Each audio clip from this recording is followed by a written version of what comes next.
Good afternoon. Yes. The topic today seemed, I don't know how common or how confusing, but this topic I came up while I was appearing for human rights examination recently. So while I was writing the exam paper and while there were so many laws on, on protection of human rights, this thought just came up as to, do we really need to protect human rights? Is it not supposed to be natural? Because we as humans, we are born with so many things naturally. When we need love in a very natural way, I think don't we need to take care of other beings the way we take care of ourselves in a very, very natural manner. But this was not happening, and that's the reason human rights came up. World War II probably acted as a catalyst wherein human rights as a body had to come up, wherein lots of exploitation was seen happening, when human rights were violated. So that is when I realized that, now also when human rights is recognized so much, it's being spoken about so much, are we taking humanity that seriously, or is humanity actually happening? No. You don't think so, right? Yeah, because humanity is supposed to be taught that itself was, there was because the human population is so very high over here. Doesn't matter. How does that matter?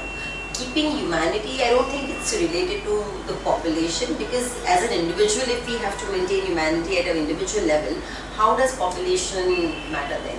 I mean, interactions and the kind of stuff. But whatever little circle that we are involved in, even if we maintain humanity at that level, don't you think that overall the levels will improve? Overall, there would not be any need for people to come up with laws and rules and regulations for protection of human rights. But nevertheless, so what humanity as a concept humanity seemed for people was something that I started to think upon as to why people, what people think is humanity, and how this humanity concept is applicable to different people with different standards, different thought processes. So this is when I thought, let's just talk on this, let me also study a bit on humanity and how it is perceived by people. So giving it a psychological outlook, I have tried a bit to focus the attention a bit on the humanity aspect. Let's see how we go about it. So when I say humanity at heart, it simply means that it's a very natural thing. I mean, when your heart is concerned, we don't teach your heart certain things. We teach mind, we teach our brain, we teach the other aspect, which is the learning. Heart doesn't learn. Heart only accepts the natural things, the normal, the things that we're born with, as in what we feel naturally. So humanity at heart is something which we all are. I think every human, moment he or she is born, is human by birth. So not because he has that human body and the biological way he's been labeled upon as a human, but it is something that we are born with. It's a trait, it's a quality we are all born with. So that is how I say humanity is supposed to be, ideally, and it is prevailing at heart. Only thing is, it's not being taken into consideration, not being taken seriously into account. Yes.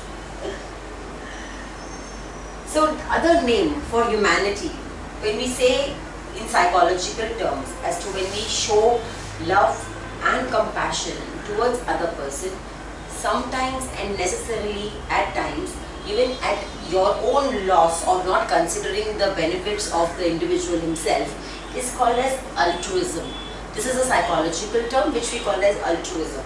So this is one aspect again, like humanity. I mean, it is a close term related to humanity, which is again present in every being, in every human being. But again, to what level? We can see that. So this is basically what is effective altruism, which is making an impact, which makes an impact on an individual.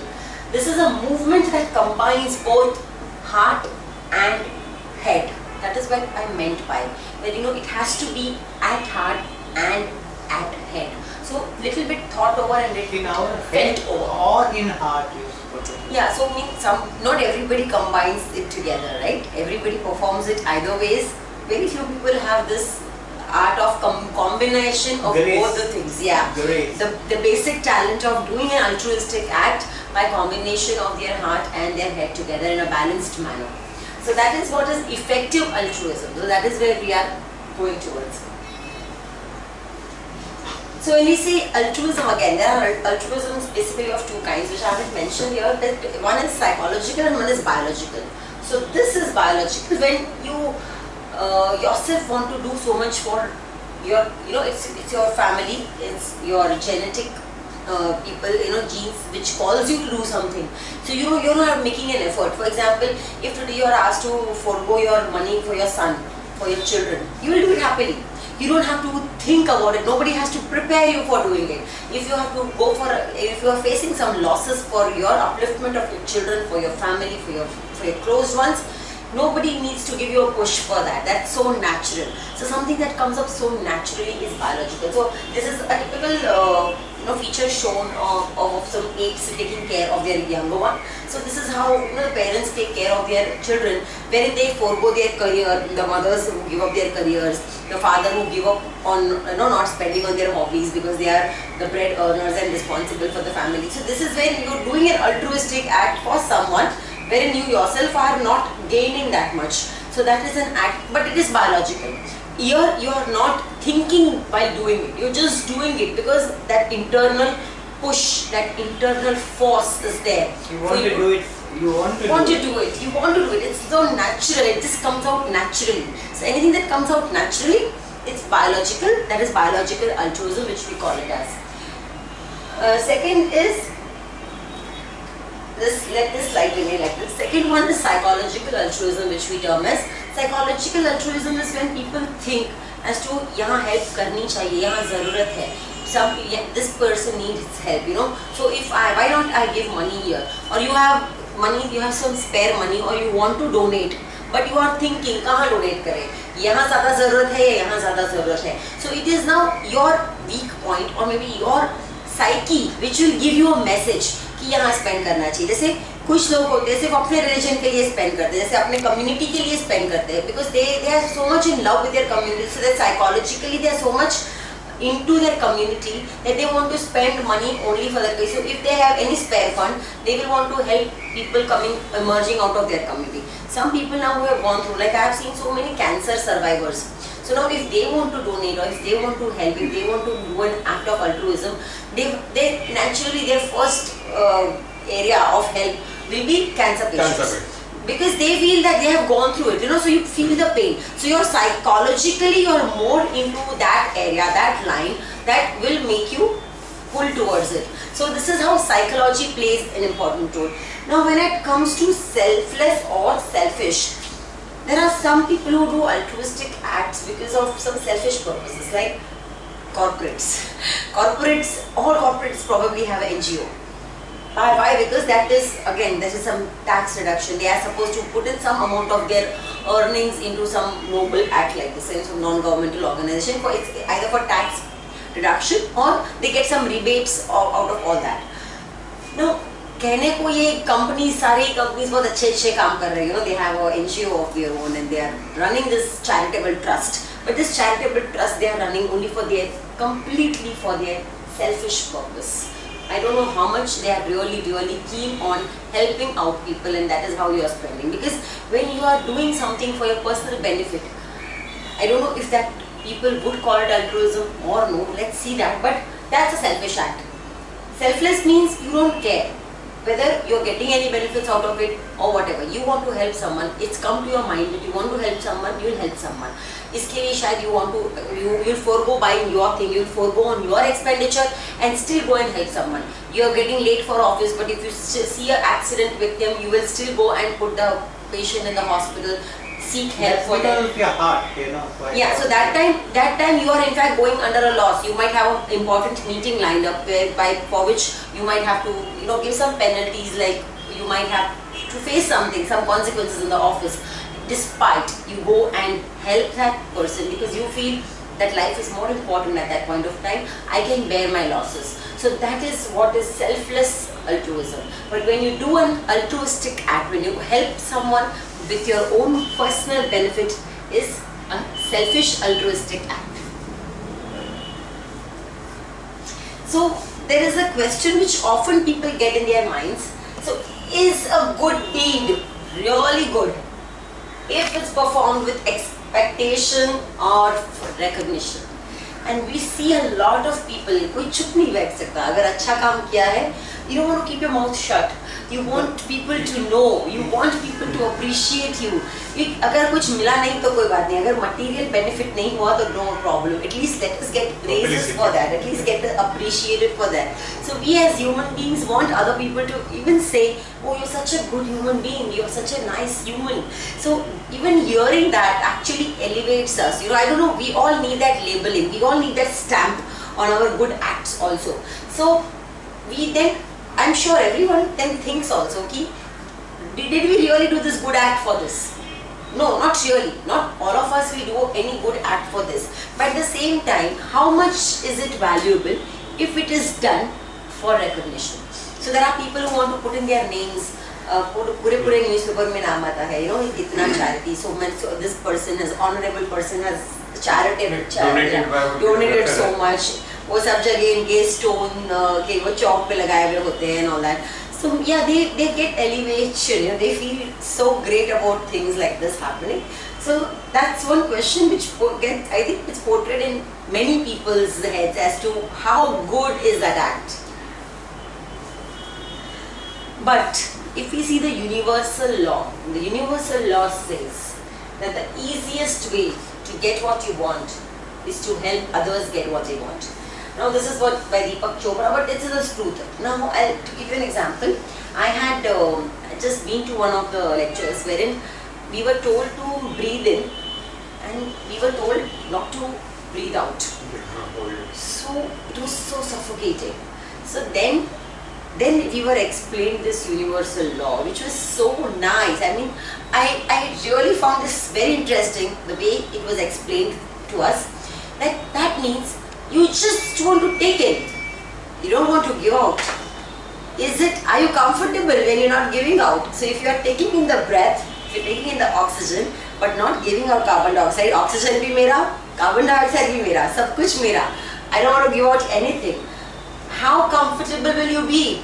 We are not comfortable. At that point of time, we get so suffocated that we feel like, oh, let's just breathe out. You know, so we all just want to come out and breathe out instant so that we are at relief. Which means that any person who would accumulate all his life without giving it away, may it be kindness, may it be money, but one point in life, that person is so much frustrated, so much suffocated that person would want to go out and try giving his best. At that point, the person is confused as to kahan do, kya do, kisko help karu, because he's never been into the act before. But you want to still give out because you want to feel good about it, not for showing anybody, not for any good act, kuch nahi, because you are getting suffocated now. You want to help out. So when you help others, you definitely are benefited, and that is the universal truth, the universal law.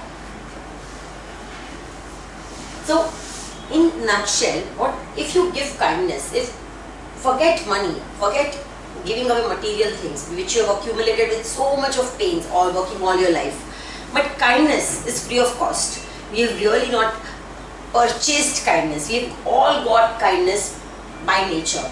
So what is the big harm in just giving away that kindness? But because we are in this rat race, so much involved in this rat race, that we rush about and run about so much, that somewhere we have started evaluating the kindness also in terms of money, in terms of material gain, as to why should I talk nicely, मेरा क्या फायदा होगा? You know, अगर अच्छे से बात करने के लिए भी हम दो बार सोचते हैं कि क्या मतलब है अच्छे से बात करने का, ये समझे? Why do we think so much before talking nicely? अगर कोई आके कोई question पूछता है, see, for that matter, yes, Bombay, there are some places like Bombay I feel is very helpful. When you ask anybody any road direction on, they will help you out. But there are places I have been across India, they are not bothered. People are not bothered to even look at you. I mean, and we know for sure that Bombay is one of the busiest places. So you know, in a place like that, if people can wait for you, and you know, wasting time in Bombay is like criminal. In spite of that, people will wait, they will still tell you, they will still answer your question and then move on. No one goes away without answering. But there are places where people feel क्या मतलब है? I mean, why should I talk? I mean, I'm not even interested, I'm not even concerned. So this is where, you know, this little bit of kindness plays a very important role. But what happens when you really give away kindness? Automatically, your well-being levels are shooted up and your stress levels come down. This is very natural and it works as a therapy by itself. No one has to, you know, go to a doctor to learn this thing. It is so therapeutical. So when you are kind towards, in spite when you are in deep trouble, you are in deep emotional trauma, when you are kind towards other people, that smile, that satisfaction, that help that you have extended to somebody is going to give you a relief which you cannot possibly measure in terms of money. But it definitely acts. Your stress levels definitely are managed so well. So in short, we are not doing a big deal by being altruistic. By helping others, we are helping ourselves, which is something we've been told since birth, since the childhood. But when it actually, there is this time to practice this teaching, we don't. Because that time we are already layered with the materialism around. Thank you so much, because I feel these are the two icons who have really made us understood the true meaning of humanity, the true meaning of altruism. When I talk about these two people, for them there was a perfect balance between the psychological and the biological altruistic way. That is when I say that these are the people who have done humanity both with head and with heart. Mother Teresa started Missionaries of Charity, with which she's inspired. She's not there today, but that NGO that she's formed is still helping so many people. So many people it is helping. Gandhi ji, we cannot forget, because we are all living in this free India today is because of him. And to get over the 200-year-old slavery and emerge as an independent nation with one man doing this was totally an altruistic deed, wherein he didn't even look back to what's happening to his family, what's happening to his life, his career. It was just the country. So it was on a macroscopic level that this man did altruism, and again without thinking about himself. And when I say head was involved, so what do you mean by head involving in that? Yes, he did things in a very balanced manner, because he wanted those people also to get into that act and understand and give him what he wanted by giving away that kindness in return of the torture that we were getting from those Britishers. There are only few examples of the used humanity. Can be exactly how embarrassing that is, uncle, that we are millions, as you said, huge population, and today we have a handful of them we have, wherein we can call upon and say that, you know, these are real humans. But yes, I have heard of people. There is this gentleman in Pune or somewhere, I am not really sure of the place. He was a bachelor, and whatever he would earn, whatever, not keeping anything for himself, or maybe just keeping the basic things for his eating and everything was donated, everything. He had not kept a single penny as saving. Even if he was a bachelor, so what, he was a single person, everybody is worried about their old age, everybody is worried about what will happen, you know, मेरा कौन ध्यान रखेगा, अगर पैसा भी नहीं है तो लोग मुझे ऐसे ही फेंक देंगे. Now today this man has given, and he would only work and earn so that he could give it to people. Because he wanted to help so much, whatever he could. Then I've also heard about one of this European gentleman who was into millions. He was a person worth millions. He actually kept donating. He would feel, we're almost at the end of the talk. This gentleman would feel bad, would feel guilty of having so much of money when people around were starving, when people around didn't have enough for their basic needs. So he would keep on donating all his money. The moment he used to get money, he would donate it. The moment he used to get, he would donate it. So there are poor people. Now that is biological. Now this is completely genetical, wherein you can't see other people in distress, and that time you don't care what's happening to you. So you are physically at a loss. You are actually facing a loss, but you still are doing that helpful read, you're still going ahead and extending that helpful hand. So that kind of altruism is definitely seen. But yes, these people have done like major things, they have transformed lives. Actually, they have transformed lives, so they are icons definitely. But I still feel that we, even in our own individual circles, maybe say in the circle of 25 or 50 or 100 people that we know, even if we extend that altruism, if that act is done in that circle also, because I think this also is like it's a very contagious kind of a thing. If one does an act of kindness, automatically somebody else is influenced, automatically someone else might feel like doing the same way. So like for example, a father or a mother doing an altruistic act, the children are automatically going to try copying that, because they know that how happy or how relaxed my parents felt after doing that job, and forget understanding at that level, they would just copy it. So this is how it might influence a lot many other people. But today everyone wants to just snatch it for themselves. We want to just take it for ourselves, keep it for ourselves, keep it for ourselves. This is not taking us anywhere, and we are not realizing it. But this particular action, this particular behavior of ours is basically making us inhuman, and maybe not intentionally, but then unintentionally we end up getting into inhuman activities, and that is how human rights kind of bodies have to take place. Any questions? We have to